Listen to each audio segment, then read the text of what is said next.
ಶಿಡ್ಲಘಟ್ಟಲ್ಲಿ ಇವತ್ತೊಂದು ದೊಡ್ಡ ಒಂದು ಅವಘಡ ಇದೆ. ಯಾಕೆಂತ ಹೇಳಿದ್ರೆ ನಿನ್ನೆ ಆದ ಕಾರ್ಯಕ್ರಮ ಶಾಂತಿಯುತವಾಗಿ ಆಗಿದೆ. ದಕ್ಷಿಣ ಕನ್ನಡ ಜಿಲ್ಲೆಯಲ್ಲಿ ಎಲ್ಲಿ ಕಾರ್ಯಕ್ರಮ ಈ NRC ಬಗ್ಗೆ ಆಗ್ತಾ ಇದೆ ಇದು ಶಾಂತಿಯುತವಾಗಿ ಆಗ್ತಾ ಇದೆ. ಅದರಲ್ಲೂ ಸ್ಪೆಷಲ್ ಆಗಿ ನ್ಯಾಷನಲ್ ಫ್ಲಾಗ್ ಹಿಡ್ಕೊಂಡು ಎಲ್ಲರೂ ಮುಸ್ಲಿಮರು ಒಗ್ಗಟ್ಟಾಗಿ ಎಲ್ಲ ಸಂಘಟನೆಯವರು ಎಲ್ಲ ಆಶಯದವರು ಒಗ್ಗಟ್ಟಾಗಿ ಒಂದು ಕಾರ್ಯಕ್ರಮ ಮಾಡುವಂಥ ಈ ಕಾರ್ಯಕ್ರಮ ಏನಾಗಿದೆ ಅಂತ ಹೇಳಿದ್ರೆ ಕೆಲವು ಕಿಡಿಗೇಡಿಗಳಿಗೆ ಅಸಮಾಧಾನ ಆಗಿರ್ಬೋದು.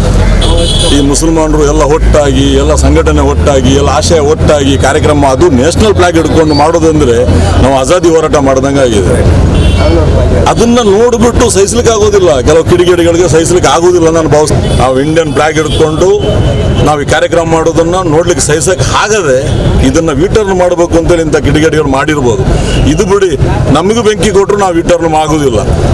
ನಾವು NRC ಹೋರಾಟ ಮಾಡ್ತಾ ಇದ್ದೀವಿ, ಸಮುದಾಯ ಹೋರಾಟ. ಈ ಹೋರಾಟವನ್ನು ದೇಶ ಅಂತ ಇಡೀ ದಕ್ಷಿಣ ಕನ್ನಡ ಜಿಲ್ಲೆಯಲ್ಲಿ ಅವ್ರು ಎಂದಿರ್ಬೋದು ಇದು ಬೆಂಕಿ ಕೊಟ್ಟರೆ ಇದು ನಿಂತು ಬಿಡುತ್ತೆ ಅಂತ. ನಿಲ್ಲೋದಿಲ್ಲ. ಇಡೀ ಗ್ರಾಮದಲ್ಲಿ ವಿಲೇಜಲ್ಲಿ ಬೂತ್ ಮಟ್ಟದಲ್ಲೂ ಮನೆಯಲ್ಲೂ ನಾವು ಇದನ್ನು ಪ್ರೊಟೆಸ್ಟ್ ನಾವು ಮಾಡೇ ಮಾಡ್ತೀವಿ. ಇದು ನಿಲ್ಸಕ್ಕೆ ಸಾಧ್ಯನೇ ಇಲ್ಲ. ಇದು ನಮ್ಮ ದೇಶ. ಈ ದೇಶದಲ್ಲಿ ಯಾರು ಕೇಳಲಿಕ್ಕೆ ಯಾರಿಗೇನು ಹಕ್ಕಿಲ್ಲ. ನೀವು ಹೋಗಿ ಅಂದ್ರೆ ಹೋಗ್ಲಿಕ್ಕೆ ನಮ್ಮ ಅವರ ಅಪ್ಪನ ದೇಶನ ಇದು. ಇದನ್ನ ಯಾವುದೇ ಕಾರಣಕ್ಕೂ ಇಂಥ ಇದನ್ನೆಲ್ಲ ಮಾಡಿ ಕಿಡಿಗೇಡಿಗಳು ಟರ್ನ್ ಮಾಡಿ ಬೇರೆ ಕೋಮುವಾದಿ ಮಾಡ್ಲಿಕ್ಕೆ ನೋಡ್ತಾ ಇದ್ದಾರೆ. ಇನ್ನು ಕೋಮುವಾದಿ ಬಿಡಿ, ನಾವು ಯಾವುದು ಮಾಡ್ಲಿಕ್ಕೂ ನಾವು ಮಾಡೋದಿಲ್ಲ. ನಮಗೆ ಬೆಂಕಿ ಕೊಟ್ಟರೆ ನಾವು ಕೋಮುವಾದಿ ಆಗೋದಿಲ್ಲ. ನಾವು ಒಂದೇ ಒಂದು ಹೋರಾಟ, ನಾವು ನಮ್ಮ ಸಮುದಾಯ ಪರವಾಗಿ NRC CA MPR ಬಗ್ಗೆ ಹೋರಾಟ ಮಾಡ್ತಾ ಇದ್ದೀವಿ. ಅದು ಒಂದೇ ಹೋರಾಟ. ಬೆಂಕಿ ಕೊಡಲಿ, ಇನ್ನೂ ಕೊಡಲಿ, ನಾವೇನು ಚಿಂತನೆ ಮಾಡೋದಿಲ್ಲ. ಪೊಲೀಸರು ಇದ್ದಾರೆ, ಅವ್ರು ನಡೀತಾರೆ.